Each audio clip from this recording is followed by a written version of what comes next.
Hello and welcome to the Gnostic Warrior radio show and podcast, broadcasting from GnosticWarrior.com in San Diego, California, to around the world. I'm your host Mo, and today on the show we have coach and author James Goy Jr. He is the author of How to Attract Money Using Mind Power, and he's on a mission to help people everywhere to lead more prosperous and rewarding lives. This is a great podcast, and he tells us a lot of secrets on how to attract money, and a lot of it has to deal with our thought patterns. Change our thoughts, and we can change our lives. This is more true than ever now. But before we get into this great show, here's a quick word from our sponsor. For a great mobile website by expert web designers, visit WeCreateWebDesigns.com. Get your website now for only $79 at WeCreateWebDesigns.com. And now it's time for the Gnostic Warrior radio show and podcast. How you doing today, James? You're here in San Diego, right near me in Carlsbad, right? That's right. Just a hop, skip, and a jump away. And just love San Diego. There's no place like it. Yeah, we're definitely blessed to live here in Southern California and do our work from here. It gets a little expensive, though, right? Well, it is, but I think it's well worth it, and I find that, you know, especially with what I teach, that the resources will rise to meet the need. So, you know, I look at real estate and stuff in other parts of the country, and it's, you know, practically nothing compared to what we pay here, but people living there have practically nothing. So sometimes it's good to have to stretch a little. So, but pound for pound, dollar for dollar, I wouldn't really want to live anywhere else.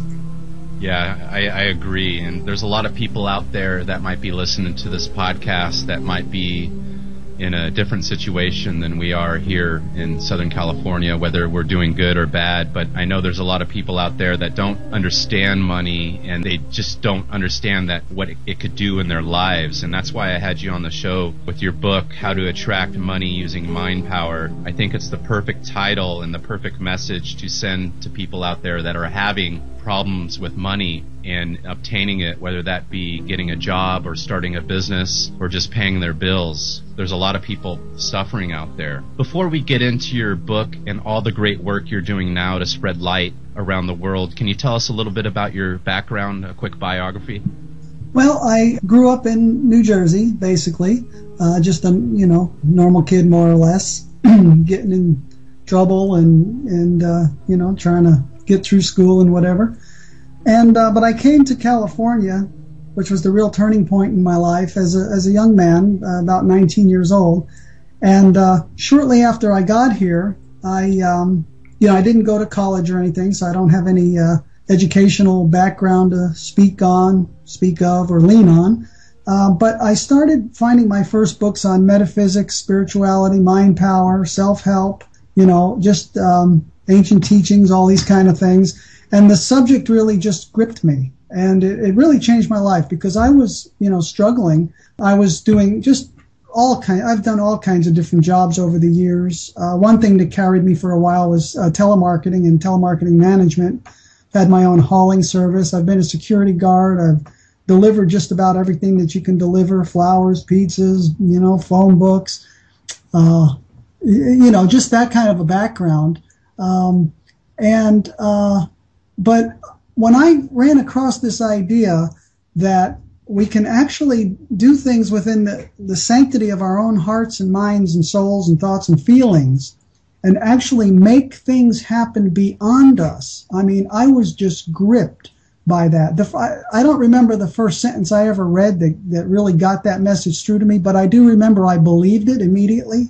It was like, oh my God, this is what I've been feeling and knowing my whole life, but never having heard it verbalized. In other words, I never heard anybody talk about positive thinking or mind power, you know, the whole time I was growing up, my first 19, 20 years. And so I started reading everything I could get my hands on, and within a few years I started teaching this. So this is more than, you know, almost 30 years ago or so. And I started around San Diego, all the little metaphysical bookshops and all that, and then out in Sedona for a while at a New Age center out there. And I would, teach metaphysics and mind power, attraction, manifestation, spirituality, divine intervention, keeping your frequency up so that you can attract good things and all.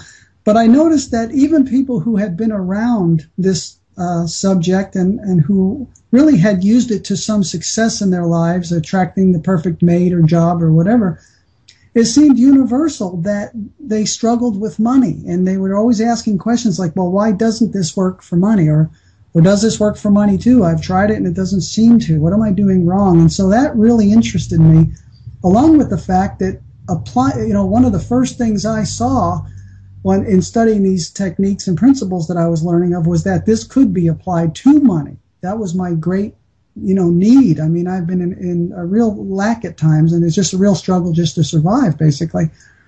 And so it really got my interest of why people have such a problem. And so I decided to think long and hard on that, continue my researches, and I eventually came upon the idea, after some other false starts and even complete books I wrote and never published, but to really take this on as a specialty, or to at least come up with a definitive book or manual, really, to explain to people exactly how to do this. And I approach it from so many different angles, even though you can read this book in a sitting or two. I approach the subject from environment and self-image and belief and the words you speak and organization, goal setting. I mean, just every angle that I thought was imperative to mastering the subject as far as being able to use it. And I really put it on a silver platter for people. And I've gotten very good feedback.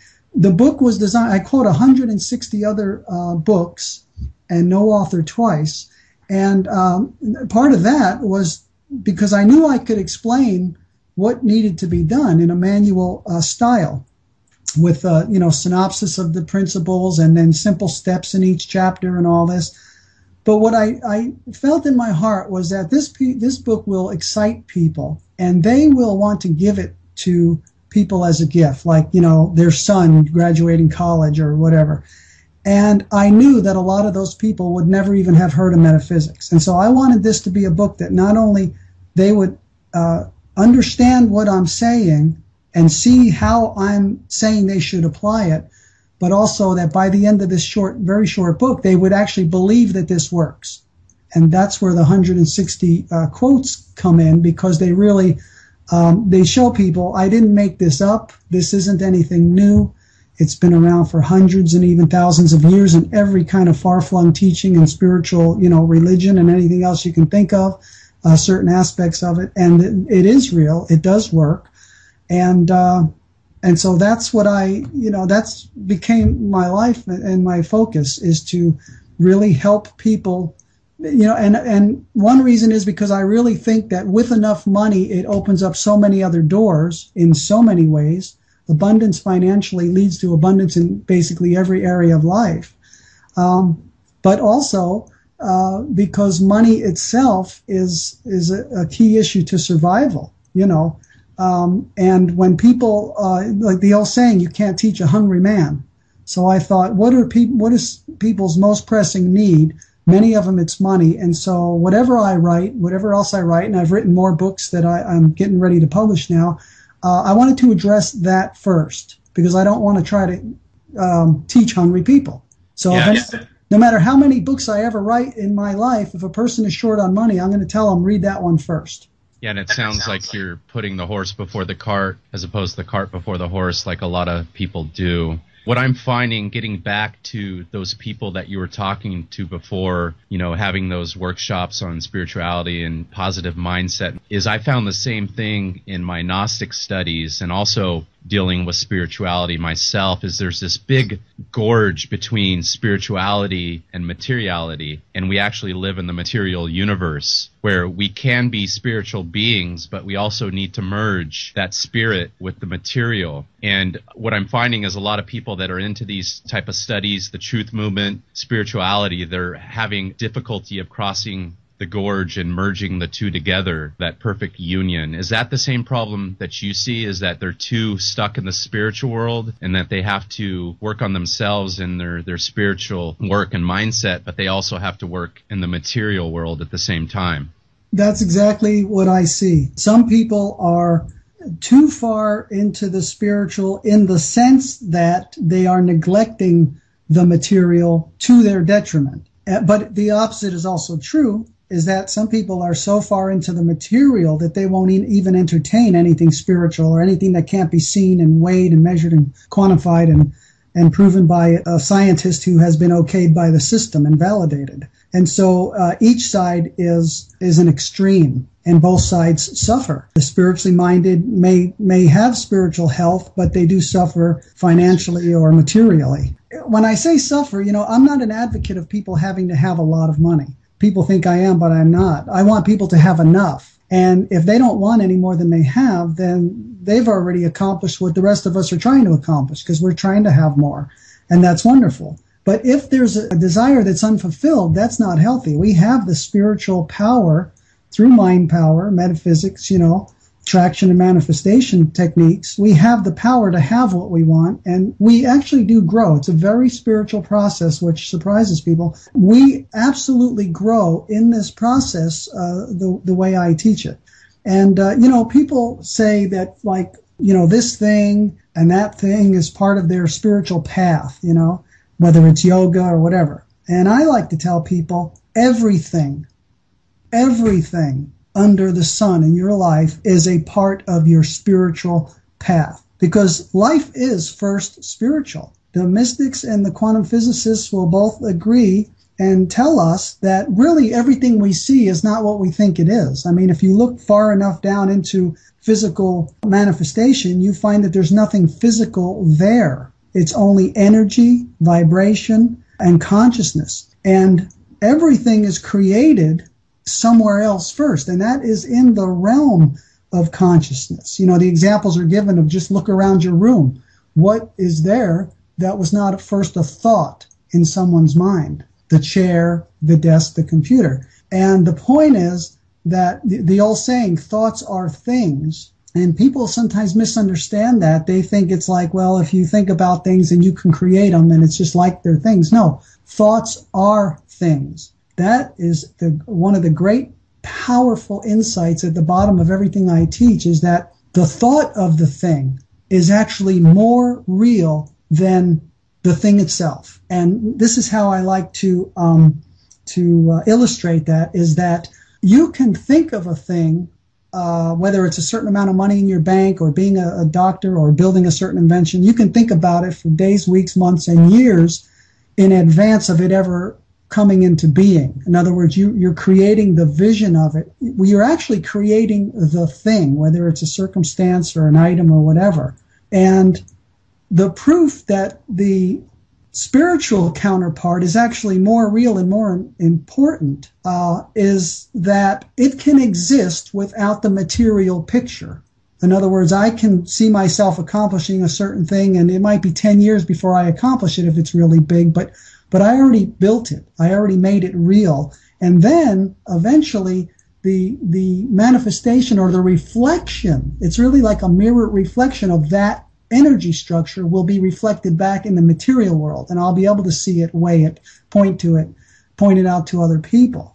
But the opposite is not true. There is absolutely nothing in this dimension that in the material world that does not have its foundation in the spiritual energy, thought, feeling realm. In other words, everything we see, even the planet itself, is arising from a mind somewhere. And so when we really look really deep, in my opinion, and we get that foundational understanding, it becomes so empowering, because I tell people, your job is not to, build a castle on that island. Your job is to build a castle in your mind. And anybody can do that, because anybody has imagination and desire and drive. And the physical counterpart of that will arise in time if you don't take your energy away from it. And there will be things that you need to do, but also a lot of what you need to do to bring your visions to fruition, whether it's financial abundance or whatever, will be done independent of you. Other people will be moved in thought and feeling. Events and circumstances will conspire and transpire in support of the visions you are building. And so that is, to me, is so empowering, because some of the dreams and visions we have are so big, and it's like, how could this ever be, possible? But if it's possible in mind, and we can actually believe it and form it and feed our energy into it and our belief and our expectation and all of this, we can actually see those things then grow and erupt into and appear in this illusion or this reflection, which is our physical world. There are a lot of people in the truth movement where much of their days are spent in darkness, and they're listening to evil and all the bad things that are happening to humanity.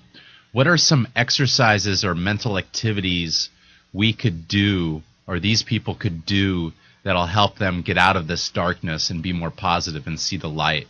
I'm aware of all of that stuff too. I got one or a few friends who make sure I am. They won't up there.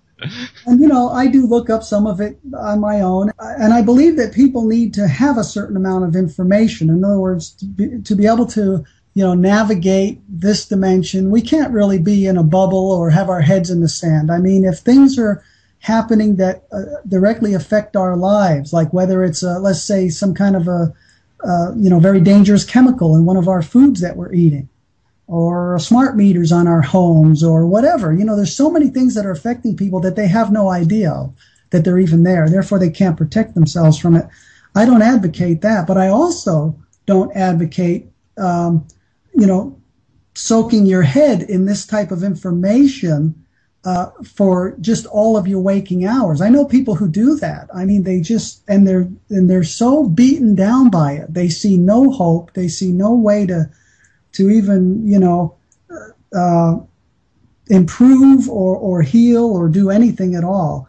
And so, but what I tell, people is that, first of all, it's just a basic psychological fact that if you're always thinking about negative things and things that are seemingly outside of your control, you are disempowering yourself. You are actually giving these things more power over you.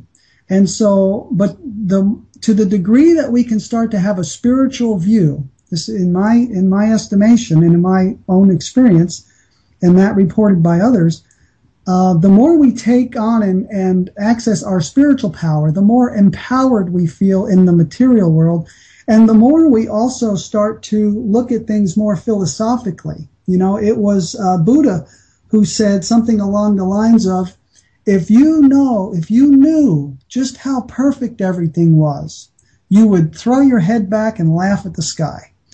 And there's a lot of truth in that, because, we have named the beasts of the field, and we say what they are, and we point to them. And what we don't understand, a lot of people don't understand if they're not grounded in metaphysics, is that they are actually feeding that. They're feeding what they don't like. And that's why one of the foundational core principles that any metaphysical teacher worth their salt is going to try to teach people to please people. Start to think more about things that make you feel good and things that you want or would want to see created or come into your life or come into the planetary life, and not give so much energy to all of that negativity. So I don't have my head in the sand, but neither am I engulfed in the darkness where I don't see any way out and I feel,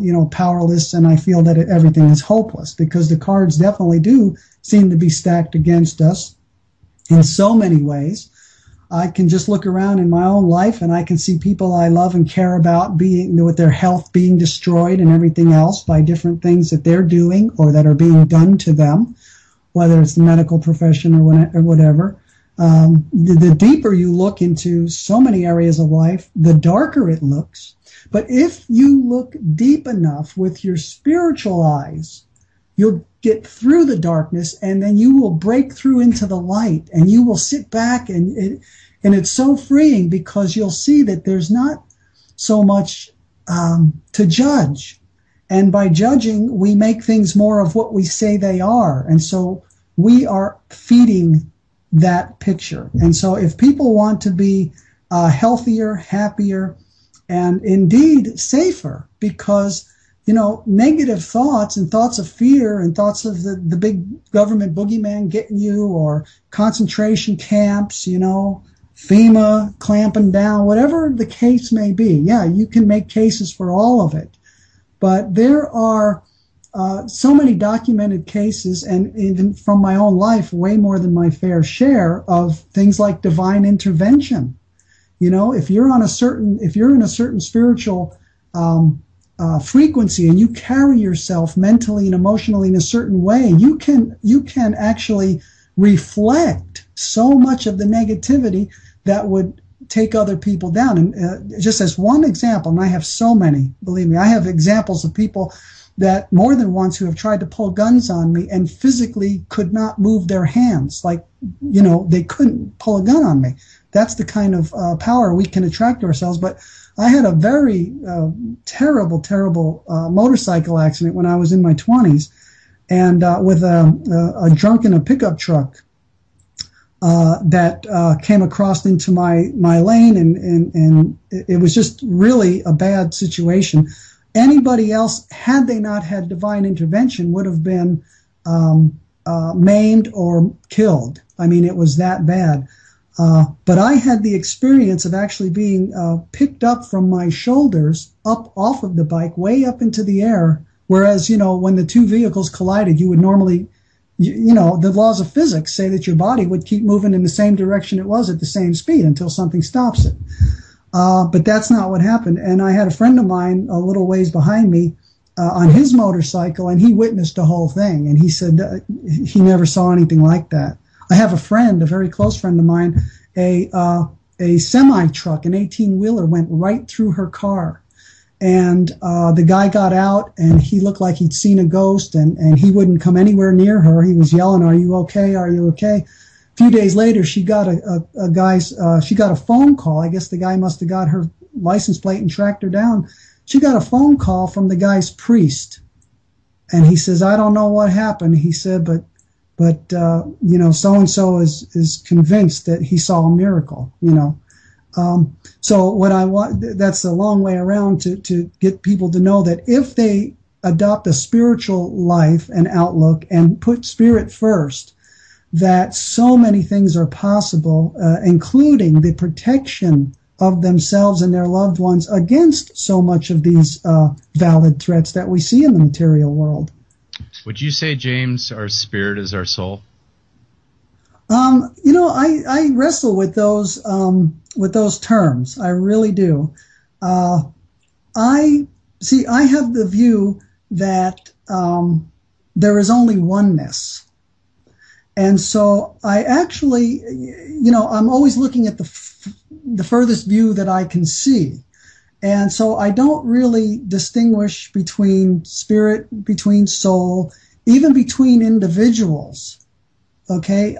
It's all, to me, one field of consciousness. And I think many mystics, again, and quantum physicists will bear me out on this one.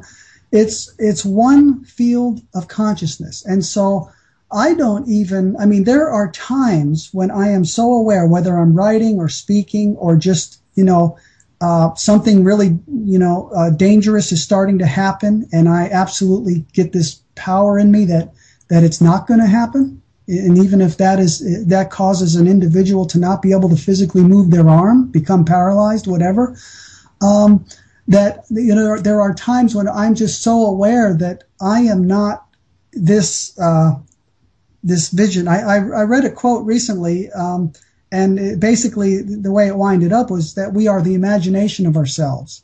And so I really do think that from the deepest level, if we can penetrate it, and I get peeks into it, that everything else in the end will be seen as a story we made up. I mean, in quantum physics, they know that the observer always affects the experiment, because it can't be any other way, because the act of observation delivers a force upon that which is being studied or measured.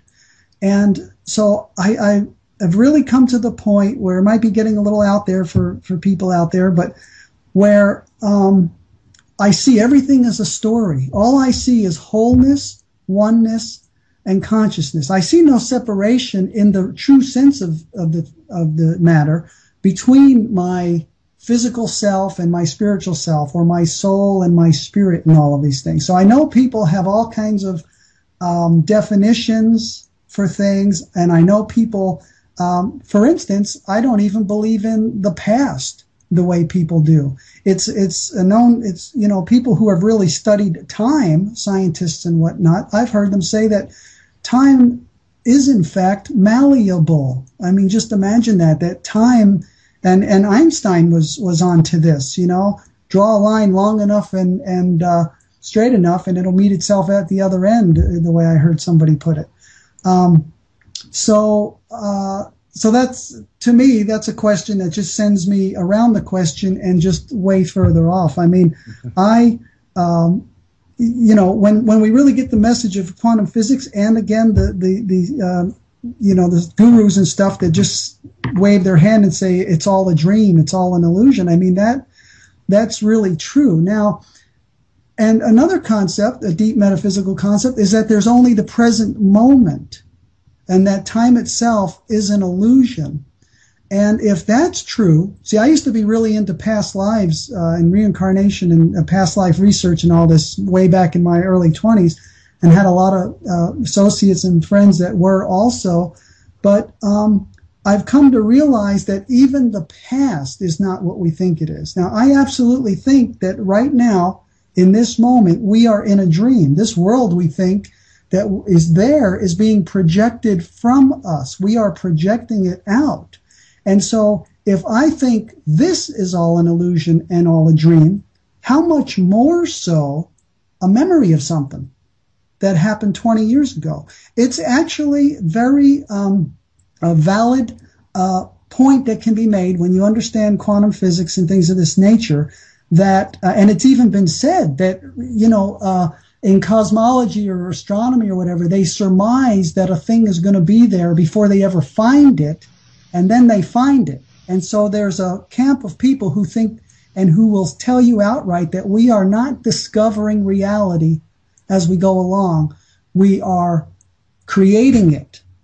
We are actually creating it based on what we look for. Now, I know that's probably farther than maybe I should have gone for some of your guests. They might have turned off the thing by now. It goes along with your message of creating it within, and what you think about in these habits, these mental habits, become your reality on the material plane, whether that's a dream that you're projecting, a false reality, or a true reality. It seems like we're all in this dream together, and that what you state about what we think inside, whether that be positive or negative, eventually manifest into the material planes. A lot of people consider money, it's fiat, it's fake. What do you consider the creation of man that's in exchange for a fiat economy? How can you define money? Okay, well, some people would not even call what we call money. They would call it currency. They would make a distinction between currency and money, because they would say that money has to have some intrinsic value. For instance, gold and silver, as we know, have been used for money for thousands of years. They have a value. They can be used in industry, and you can make jewelry out of them or whatever. And it is a fiat system worldwide now, to my understanding. No currencies are backed by anything real. Through government decree, they say this paper or these coins are worth, X amount. But if we think about it, and if we understand fractional reserve banking and all of these things, most of the quote-unquote money in circulation is not even in coin or paper. It is actually nothing. It's just ones and zeros on a computer screen. It's just numbers on a bank statement or whatever. It's not even real. So money is currency. Yeah, it's currency, and it only has the value that we agree it does for as long as we agree it does. And as we can see, the more of a thing there is, the less value that thing has. And, what is the dollar worth now from when it originally, 2 cents, 3 cents, you hear various figures. But to me, it makes it, again, it's one of those empowering thoughts that this is not even something that's real. This is just something that routinely as a part of the system is created out of thin air. Even bankers, individual bankers do it. When you deposit money, they can then turn around and loan out like 9 times that amount. They don't even have it. It was just created. And then the person that gets that money can take it to their bank. So I'm not an expert on these issues, but I do know enough, I think, to know that it's only an idea, it's only an agreement. And so we agree that if I can get somebody to put some numbers in my bank account, that then I have that, and then I can trade those numbers for something else. But it's not really even real until we use it for something that's tangible. And so, but to me, it's a very freeing concept, because I realize that it's just a monopoly game. It's just a big con job. It's just numbers on a piece of paper. And so why can't I have some of those numbers? It's not like I'm trying to attract a mountain made out of gold. I'm just trying to get people in this dimension to be able to see that I also have these made up ones and zeros on my computer screen, and so that I can get my credit card out and call them, and then they'll send me something of value. Let's say a juicer I can stick on my counter in my kitchen. You see? So to me, it makes it, and really money, if you think about it, like here's something very interesting. When I speak to groups, like the San Diego Expo or whatever, and I like to ask this question, and that is, how many people in this room, now remember, we're at a lecture or whatever where people are into metaphysics, into spirituality, into mind power, and they come to an event like this, and then they're seeing certain of the speakers because they're interested in these subjects. So many of them have been studying these subjects, positive thinking, mind power and all this. And so I ask, how many people in this room believe that just in a short few weeks or month or whatever from now, you could be a multi-millionaire? How many people in this room really believe, if you're not already, assuming, some people are, just through being a doctor and investing for enough years for whatever, as an example. But the thing is, only 1 or 2 people in 100 who don't have that kind of money would raise their hand. And then I ask, my follow-up question is, how many people in this room buy lottery tickets? And half or more of the hands go up. Now, if that's not the most bizarre thing you ever heard, you ask people who supposedly know about metaphysics, how many think in the wildest imagination that it's at least possible in theory that they could be multimillionaires in a month from now. Hardly anyone thinks that they can be, yet they're buying lottery tickets with the whole idea that somebody's going to win, millions and millions of dollars. How could they have not put those two things together? It's really bizarre. So, and it does go back to what we're doing interiorly, inside of ourselves, like you said, and because that's where we're creating. So many people who, I read a book many years ago, I don't remember the author, and I don't think it's in print anymore, but it was called The Luck of the Draw, and the guy studied lottery winners. And somewhere towards the end of the book, I remember, he said that these lottery winners, they have basically nothing in common. They're from every religion, ethnic and, geographical, educational. There's nothing that they could really say that ties these people together except for one thing. He said at some time in the interview process, almost all of them said, I always had a funny feeling I would win. And that is one of the most telling things in the whole book when I read that. It's a feeling inside. And that's what I try to teach people to do, is if they don't already have it. Oprah had it as a little girl. She said she always felt, even as a tiny little, poor black girl in the South or whatever it was, she felt like she was, quote unquote, destined for greatness. She had that feeling in her. And it's great if we're born with it, but we can also develop it if we don't have it. And that's what I like to help people do, because if you want more and you have the ability to have more and you can bless others and do good with that, including to yourself, what can be wrong with it? I don't see anything wrong with it. I agree, James, and that goes along with thinking positive inside. So a lot of us that are into spirituality, Gnosticism, the truth movement, what I find is imbalance. We're imbalanced on the spiritual truth, educating ourselves on a lot of these dark things and evil things that we feel the government or the powers that be are doing, and we're not including into our days, our thoughts, enough of this positive thinking. So there's no balance. And obviously, if we continue down this dark path, our whole lives are going to end up in darkness with no money, and we're going to be even more negative. So my message that I'm getting from you is that we need to spend part of our day thinking these positive thoughts, and if we want more money, we have to start thinking about having more money and envision ourselves having it. And until we do that, we're never going to get to that point. And it just doesn't happen in one day. You've got to practice this in and day out. Just like you said, Oprah had always had that feeling for greatness. I assume it wasn't just one thought that she had one day. It was actually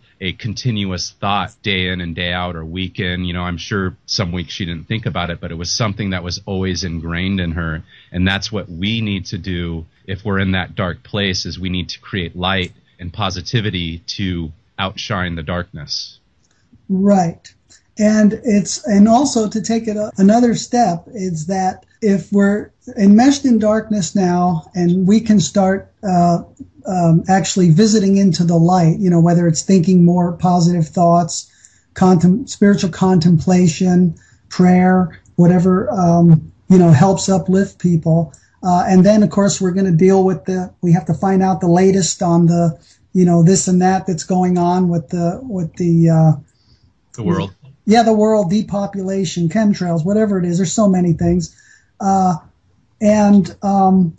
what I'd like for people to start doing, fine, you're not in the darkness 24 hours a day. Now you're in the light for a certain portion of the day. Now what you need to do, once you find the light, once you actually start feeling that liberation and that enlightenment and that insight, is to now start carrying some of that with you when you go back into the darkness. Because now you'll be looking at the darkness in a whole different way. When we dream at night and there's terrible, things going on, and we might even wake up in a sweat and sit straight up in bed, panting at this terrible thing that almost just got us. But when we wake up from the dream, we see that it wasn't real. There was actually nothing that could really hurt us.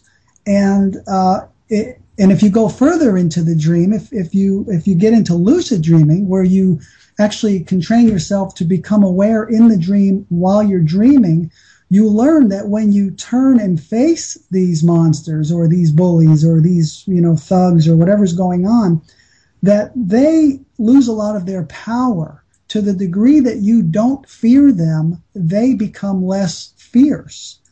And I want people to know that it's the same in this life, because this life, Albert Einstein said that this life is basically an illusion, albeit, he said, a very persistent one.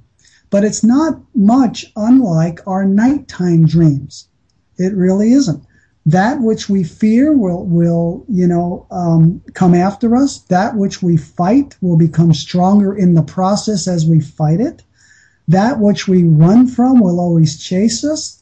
That which we hide from will seek us out. These are basic spiritual principles that can be put to practical. The understanding of this can be put to practical use in physical life, because life, whether we know it or not, does exhibit and have so many of those dreamlike qualities. And so much of it goes back to our side of the equation. It's not just that this thing is that, and so we have to protect ourselves and run from it. It's partially because we think we have to protect ourselves and run from it that it is what it is. And that's where we start to step into ownership of a lot of this. And I actually strive in my life to, even though I know about all these different things, to make no judgments to the best of my ability of right and wrong, or even of good and bad. I strive not to make those judgments. A judgment I do make, and I do advocate, though, is desirable or undesirable. Do I want this in my life? Do I want this in the world? Or would I rather not have it? Is it something that I don't want to experience, or that other people don't want to experience? We take a lot of the power out of these things when we stop labeling them so forcefully. Because when we understand consciousness, then we understand that we are propping these things up. We are giving them their power. It's like the old saying that we have nothing to fear but fear itself. Why would that be? Because fear actually calls forth and strengthens that which it is directed at. In this movement, the Truth Movement, and I know a lot of the audience that listens to the Gnostic Warrior and the other podcasts out there and the blogs, that a lot of it deals with the governments and the various militaries around the world, the foods, the corporations and what they're putting into it. I know a lot of this propaganda is put out there by the same people who wish to get stronger and richer and have more power.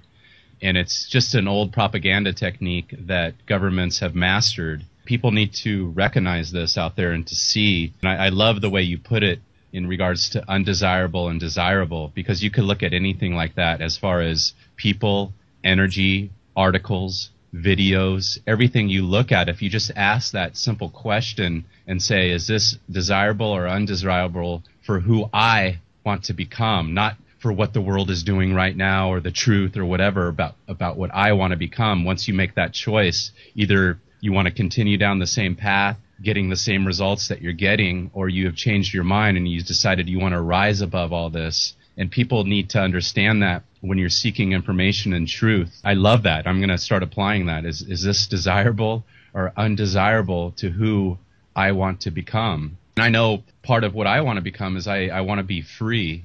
And what I've found in the society as far as being free to pursue spiritual activities, free to be with my children, it takes money. And money, to me, in this fiat economy is fiat energy that we use as currency to exchange between individuals. And I think it could be good and bad, but if we do it the way you're speaking in this podcast and with your great book, James, I think that we can attract all the money that we want and have a positive life and surround ourselves with other people that are doing the same thing. What are some ways that we could practice to attract more money in our lives, or methods? Right. You know, the very first chapter in my book is on desire. And Robert Collier, I quote Robert Collier at the opening of this chapter from The Secret of the Ages, first published in 1926, and he wrote, "Desire is the great moving power of the mind, that which excites into action the will and powers of the individual. It is at the bottom of action, emotion, or expression." So desire is chapter 1 in my book for a reason, because it's really the starting point. And so the problem I run in with the truthers is that they think that the cards are so stacked against them, the system is rigged, and there's really no way to win. There's no way to be prosperous. So sure, you can ask anybody if they'd like to have more money, and everybody would say yes, and millions of people buy lottery tickets. But they don't have, and then you got the spiritual camp who a lot of times they look down their nose and say, well, that's not spiritual, you don't need money to be a spiritual person, and if you have a lot of money, then you must not be spiritual, and they're not right either. But both have incapacitated themselves regarding desire, because for one reason or another, whether they think it's not possible with current system, or whether they think it's not spiritual and they'll be shunned by their spiritual friends or whatever, they have squashed their own desire. People vilify rich people, but yet when the lottery gets up to $300 million, everybody and their brother is out there buying tickets, and some of them 10 or 20 tickets, and they can't afford it. So no matter what people say about people with a lot of money and how they vilify them, practically everyone would want $300 million if you offered to write them a check for it. We need to understand that, first of all, it is still 100% totally possible in this system, with this monetary system, this government, everything that's in place right now, to have money miracles, to have extreme financial abundance, even in the millions upon millions of dollars. And also, for spiritual people should understand that it is absolutely okay to have money, and it doesn't make a person less spiritual. And I like to get real practical with people and say, is it spiritual that you can't buy new shoes for your child whose feet are actually outgrown now, the shoes that they're in? Or that you drive a death trap of a minivan held together with rubber bands and chewing gum because, let's face it, new minivans are a lot of money? Or that your child has to walk by a corner where just 2 weeks ago there was a drive-by shooting, to get to school, passing 3 drug dealers on the way? How is any of this spiritual? That you can't feed your child or your family nutritious food? That you can't seek out the best medical care and or alternative care, which is always my inclination, when you're sick or having health challenges. No matter how you slice it, the argument that having money, real money, is not spiritual does not stand up, in my estimation. And no matter how you slice it, the argument that everything is stacked against you and there's no way to be prosperous, it's the man's world and we only live in it, that doesn't hold up either, because people do it all the time. They build businesses, they win the lottery, they get inheritances. I mean, I know a homeless person who's been homeless and has adapted quite well for about 10 years now. And he's a healthy guy, and he's a runner and everything else. But he literally lives and sleeps under bushes and stuff. He's got a little backpack. And I had a friend of mine who's very spiritually minded, and she just knew, and she told him about a year ago or something. She said, "Your tide is going to turn. You're gonna have money." And come to find out that he's got 2 other siblings, and their mother, who lived like a pauper in a very tiny little house and just very unassuming old lady, actually left an estate of about $450,000. And this homeless person, out of the blue, came into $150,000. Now, my friend gave him $100 one time, and he said, "Oh my God," he said, "you don't realize this is like $1 million out here on the street." He said, $100? Nobody ever sees that kind of money in one place. And so absolute miracles can come from places that you would not even realize. And the system is still such that even with all of its taxation and red tape and everything else, people still can survive and thrive in it. So I like people to learn and to know that it's not a battle of currency. It's not a battle of the big guy against the little guy, the corporation against the individual. It's a battle of consciousness. And if you have the spiritual sword on your side and you can see clearly how mind interacts with material reality and how the subconscious mind and the universe conspire to create that which is created first in consciousness, you realize that you have everything you need, literally, to have basically everything you want. But you have to turn that switch in your head from thinking you can have it to thinking you can. And so that's one of the key things, is to really build your desire. That's the starting point. From there, we could talk about so many other things. Belief, expectancy, setting goals, visualization, your environment, organization, what you radiate. I call it radiate financial increase, your self-image, so many different things that we could touch on any of them at any time. But it all starts with desire. And I make that a big point, because if people don't bring themselves to really want the money. So you can't desire a thing you don't think you can have or that you don't want to have because you don't think it's spiritual or whatever. If you'll come to grips with wanting it and then build your desire for having it, you will absolutely take the steps toward getting it, depending on the strength of your desire. Let's let the people know out there, James, that they don't have to sell out their spirituality, or if they want to call it their soul, their higher selves, for money or the material plane or to the devil or whatever they want to call it. It's balancing that. And I like how you use the spiritual sword.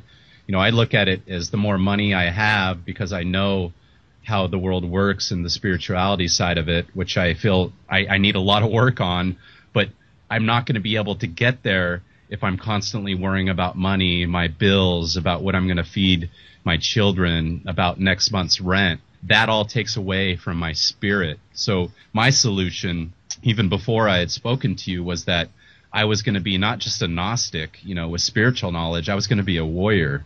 And what I meant by that is a warrior on the material plane, not that I'm fighting, you know, wars with people with my sword or I advocate war, is that I feel there's somewhat of a war for your spirit and your soul and your attention. And I see this war, and my sword is pulled out for my spirit. But at the same time, I know how it works. And we're ran, like you said, 100% of the governments out there have a fiat currency, a fiat economy, is that we need to learn to operate inside of this matrix, the red or the blue pill. You know, and I have chosen to operate, since I'm here, inside and play by their rules and, you know, somewhat agree to everything and not break the law, but at the same time, I'm going to get my money so I could be free. I had researched money over the course of history, and I know in Egypt, the slaves that were sent there to work on the pyramids, they could actually earn money and buy themselves out of slavery. And there was not countless examples, but several examples of people that had done that. And I saw that story, and I go, this is kind of how it is now. We are those people that are working on the pyramid. Wow, look on the back of our dollar bill. There's a pyramid with a capstone. Oh, my gosh. And we're working in this system, and to me, it's the same type of system. But once we get that money, there's that urge to either go on the dark side and fulfill my animal desires or fulfill my spiritual desires. And my goal is to, with the money I make, is to pursue some more of my spiritual activities, things that I want to do that might not make any money, that require a lot of time. And if I was just to stop my money-making activities, my business, and completely pursue the spiritual, I wouldn't have rent next month. I wouldn't have food, organic food for my children, or medical care. So it's that balance that we've got to find, and I feel we have to be warriors out there. And then also, like you had mentioned, is think positive and create light into this world. But I believe that money is a form of energy, and I like when you had said currency, I immediately, a light bulb, went up top of my head, and that's exactly what we're doing, is we're exchanging this fiat currency for either mental chains or things that bind us, or for our freedom. And what I'd like to do is ask a couple more questions and then have you again in the near future on the show so we could educate people more on this, because I think they need this. So let me see here. How can we overcome financial stress and attract more abundance? Because I know a lot of people out there have stress and they just can't get over that stress. Yeah, and they should understand that the stress itself is helping to keep away from them that which they would have. Because the only reason we would be stressed is because we feel like we don't have enough, and when it comes to money, and we don't see how we're going to have enough, and we feel that we're going to fall short somewhere, whether it's losing our, not having the rent money or whatever. So again, we go back to thinking correctly. But part of this too, it's not all just positive thinking, whatever. People need to be responsible for that which they already have, and they need to be grateful for that which they already have. Gratitude and appreciation is one of the most powerful drawing forces in the universe when it comes to the individual human being. That which we are grateful for, appreciate, project our love into, that is what we will tend to attract more of. Now, when people are stressed, they are financially, they are really focused on that which they do not have, that which they see as lack or no thing. They are not looking at, and as a general rule, and being grateful for that which they do have. I mean, just think about my friend who, well, he's got money now, but who lived under a bush for 10 years. I mean, literally, and he would have to bury his few little, items he have, or he'd come back and somebody found his little camp, and took his sleeping bags. And he told me one time he came back to a little makeshift camp he had made, and everything he owned was gone except for what he had on it. Even his driver's license, everything, sleeping bag, blanket, and he just sat down right there in that moment. He said, well, that's my experience. I mean, to get through this just like I got through everything else. He basically had nothing. Look at what you do have. I had a person write me one time a very long email, and they went on and on about how they absolutely have nothing and no money, and they just don't know how they got themselves into this mess, even though they understand metaphysical principles. And it was just so hopeless. And I wrote back, and I really read the riot act to this person, and I said, you have a job. I happen to know this person likes to have a couple of beers after work. They have a refrigerator. They have an apartment. They have a car to drive back and forth to. They indeed have a job. I mean, this person was totally focused on what they didn't have or what they saw as lack. Whereas if you would have taken this homeless person a year or two ago from under the bush and said, look, here's a job, here's a car, here's this, that, refrigerators, even got beer in it. I mean, he would have felt like probably like a billionaire. So it's all relative.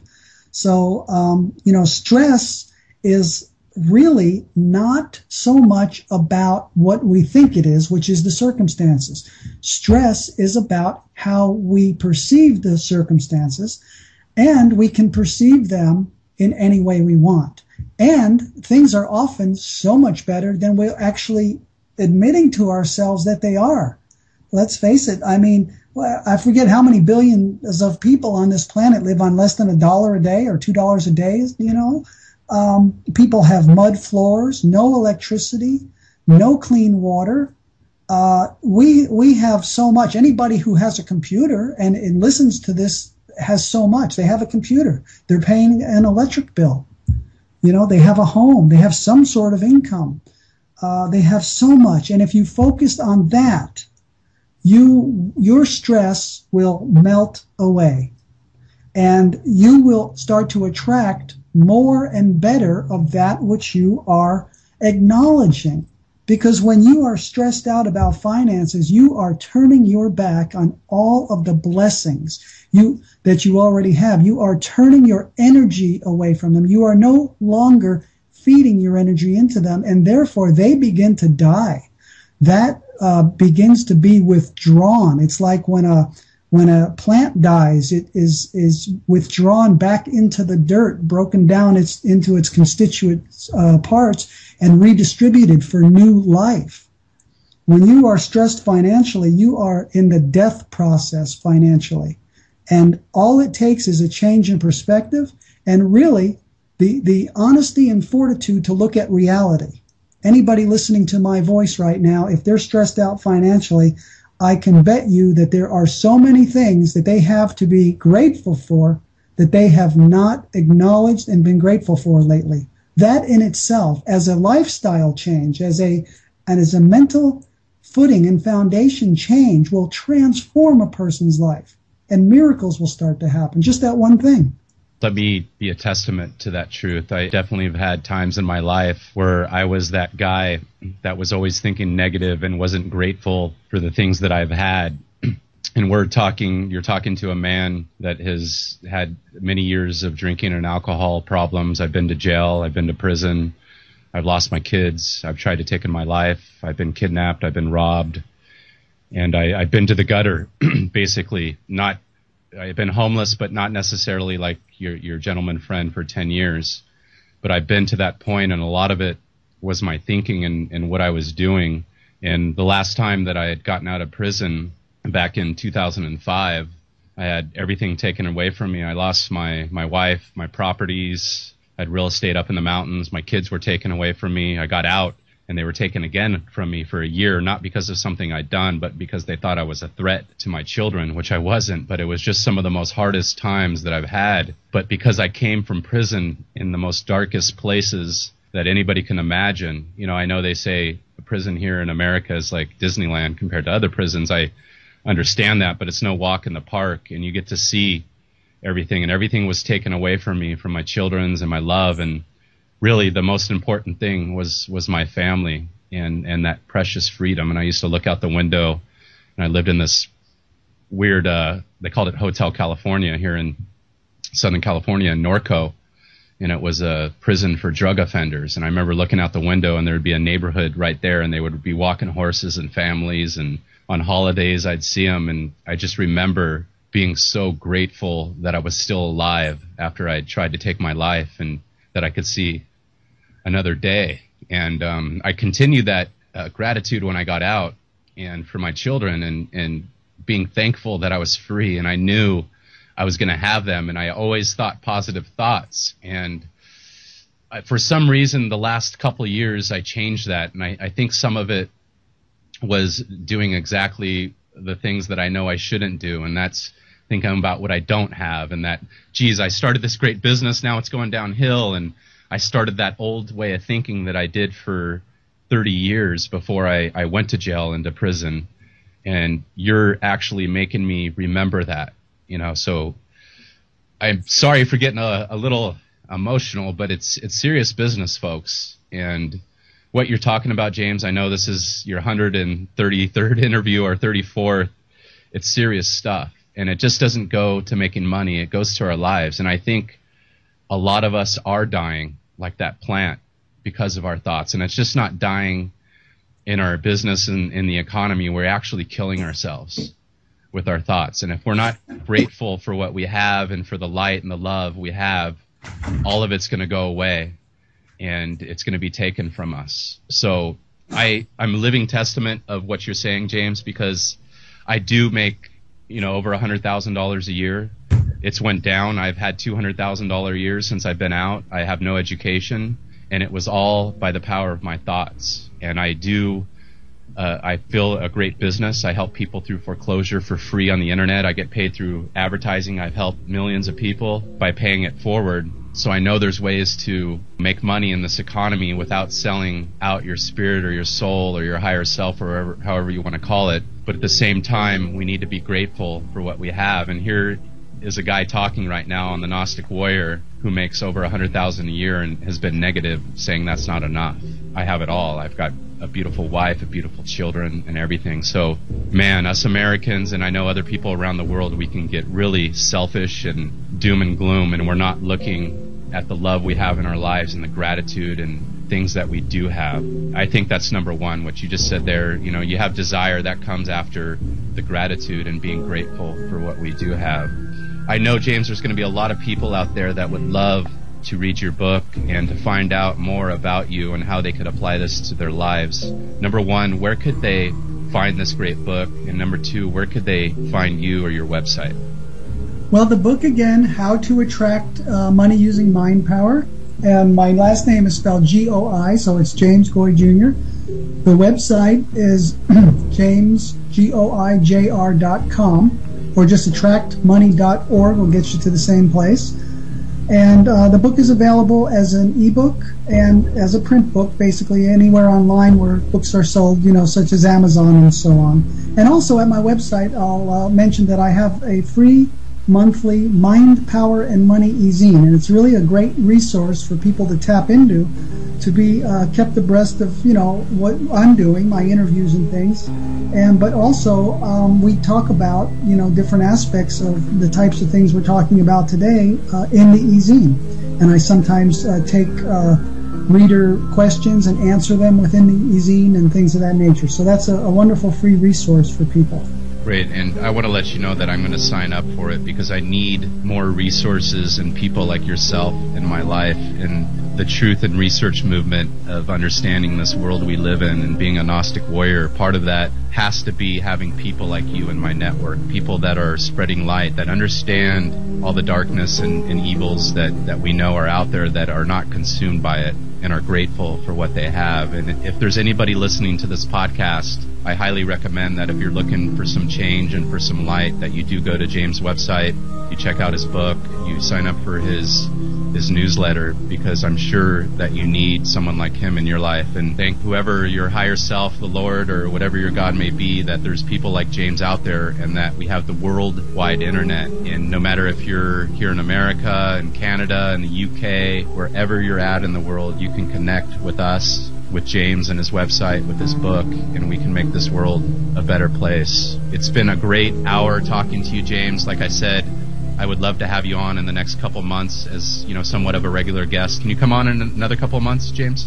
Oh, certainly. I can come on anytime you want. This is a big part of what I live for, really. I love radio. I love sharing my message. And as you know, I've become a bit of a regular on some other shows over the years. So I really think I do have a message that is of value. And so I jump at the opportunity, every opportunity, to share that. You're definitely a man who's living his mission, and you're spreading the spirituality, but also keeping it realistic. Again, it was a great conversation. I love when I talk to people such as yourself, and I learn and I grow. I wish you the best, James, and take care. Thank you very much. It was a pleasure being on. I look forward to talking to you again. Sounds great. Bye. Bye. Get your website now for only $79 at WeCreateWebDesigns.com, or get a logo for your brand at WeCreateWebDesigns.com. Mo made $1 million with his website, so get yours and visit WeCreateWebDesigns.com.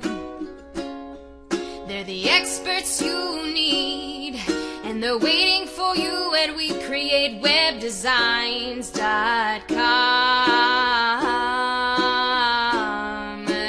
WeCreateWebDesigns.com.